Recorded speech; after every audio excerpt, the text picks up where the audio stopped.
This past Monday, JMU held a collegiate debate on the federal legalization of recreational marijuana.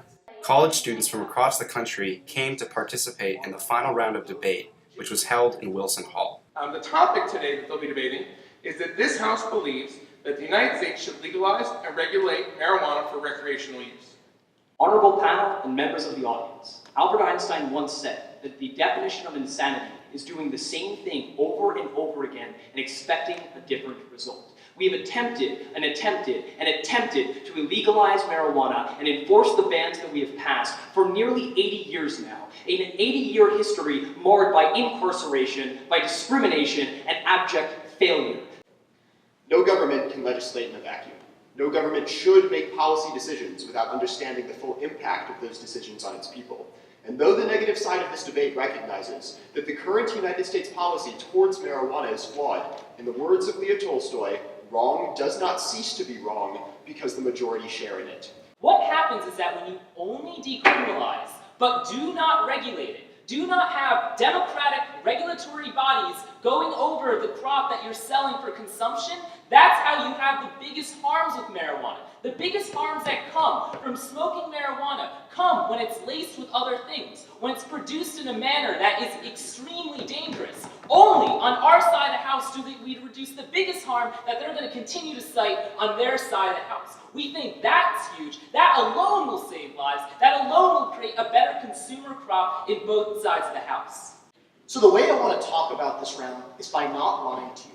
I'm not going to stand here at James Madison University on 420 and tell you marijuana is the worst thing and will give you all cancer and will give you all AIDS. But what I want to tell you is what happens when the abuse happens and why we think a decriminalized system where the government can still take protective action is better than a legalized system and is better for the least advantaged of our society, those who do not have the wealth to access rehabilitation programs, to access the social safety nets. Notice that teen use of marijuana is illegal in both the negative world and the affirmative world. In fact, in the affirmative world, where we legalize marijuana and increase regulations, we're better able to prevent these teens from using and abusing it. Therefore, we end up solving for some of those harms to IQ. One other interesting thing about that IQ study is that they found that in adults, marijuana doesn't decrease or increase IQ at all. So the only harmful effects from marijuana come in youth use. So the question is going to be, which side does a better job at preventing that?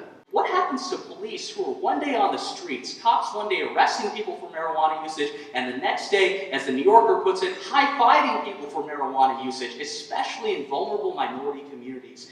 We simply are spending so much money on a battle that isn't being won.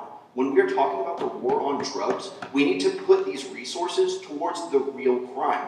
88% of marijuana-related arrests are from those people that only possess them, not from the cartels, not from the distributors, not from the manufacturers. We need to target the actual root of the problem in this war on drugs and stop fighting a battle that we simply aren't winning.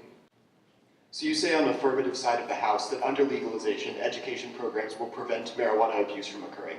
But after marijuana was legalized in Colorado, rates of abuse increased more than 20% in less than a year. So how do you explain that discrepancy? Whenever we're looking at this, actually towards the education system, we actually saw a decrease in use amongst our youth, which is actually where most of our education system is actually being placed. And I think that's the biggest area of emphasis that we need to look at in today's round is looking at our youth when we're considering this. They actually saw a decrease in that youth usage, so that's the biggest thing. I'd like to start with a quote that Obama recently made regarding marijuana legalization. He said that one of the great victories of this country has been our ability to reduce incidences of smoking, increase seatbelt use. We save hundreds of thousands of lives every single year. We didn't throw anybody into jail. We just made sure that they were well informed, and if somebody had an addiction, we made sure that we made it easy for them to get help. Instead of focusing on legalizing a drug that doesn't do anything to benefit people, just gives them the right to get high, we should spend this energy working on changing the way that law enforcement policies are enacted and the way that our judicial system unjustly submits people of color to a standard that they do not submit white individuals to.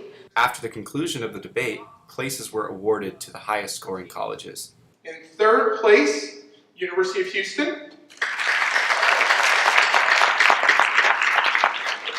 In second place, Rutgers University.